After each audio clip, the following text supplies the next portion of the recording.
चारों तरफ फिर वही अंधेरा। दीवान की सांसें तेज थीं। उसके सामने राधा खड़ी थी और पीछे वो बूढ़ा आदमी। दोनों एक साथ बोले, मुझ पर विश्वास करो। विवान के लिए ये सबसे कठिन पल था। एक तरफ उसकी बहन, दूसरी तरफ वो आदमी जिसने उसे हर बार चेतावनी दी थी। तभी अचानक मंदिर की घंटियां जोर जोर से बजने लगीं और एक तेज आवाज गूंजी, अंतिम निर्णय।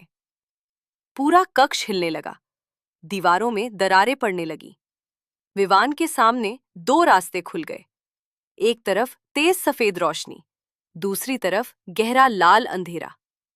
राधा ने उसका हाथ पकड़ा। भैया, मेरे साथ चलो।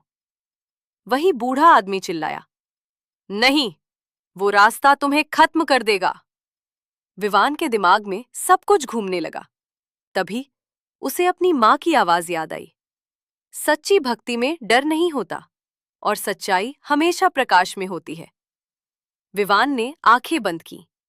कुछ पल बाद उसने धीरे धीरे आंखें खोली और उसने फैसला कर लिया। उसने राधा का हाथ छोड़ दिया और सफेद रोशनी की तरफ बढ़ गया। राधा जोर से चीखी, तुमने मुझे छोड़ दिया। उसकी आवाज अचानक बदल गई। अब वो डरावनी हो चुकी थी। उसका चेहरा विकृत होने लगा। आंखें लाल हो गईं। वो असली राधा नहीं थी, वो एक भ्रम थी, एक जाल। विवान पीछे नहीं मुड़ा। वो रोशनी की तरफ बढ़ता गया। जैसे ही उसने उस रोशनी को छुआ, एक तेज प्रकाश हुआ और अचानक सब कुछ बदल गया। वो वापस उसी मंदिर के पीछे खड़ा था। सुबह हो चुकी थी। सब कुछ शांत था। विवान हाँफ रहा था। तभी उसने पीछे मुड़कर देखा। वो बूढ़ा आदमी खड़ा था, लेकिन इस बार उसका चेहरा शांत था।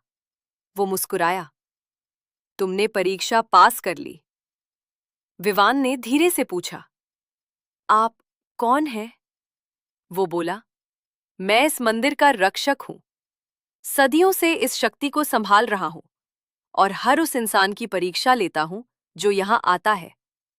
विवान ने पूछा, और मेरी बहन? तभी मंदिर के अंदर से एक आवाज आई, भैया। विवान दौड़कर अंदर गया और इस बार वो सच में राधा थी। वो ठीक थी, पूरी तरह सुरक्षित। विवान की आंखों से आंसू बहने लगे। उसने उसे गले लगा लिया।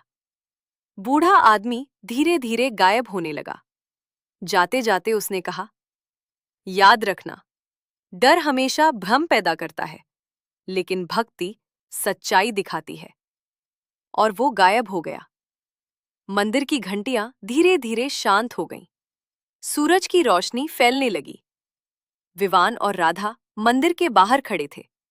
सब कुछ खत्म हो चुका था, लेकिन जाते जाते विवान ने एक बार फिर पीछे देखा। मंदिर के पीछे उसी जगह उसे कुछ हलचल दिखाई दी, जैसे कोई अब भी वहां मौजूद हो। विवान कुछ पल रुका, फिर धीरे से मुस्कुराया और बोला, अब मैं डरता नहीं। वो अपनी बहन का हाथ पकड़कर आगे बढ़ गया। अगर आपको मेरी अच्छी लगे तो वीडियो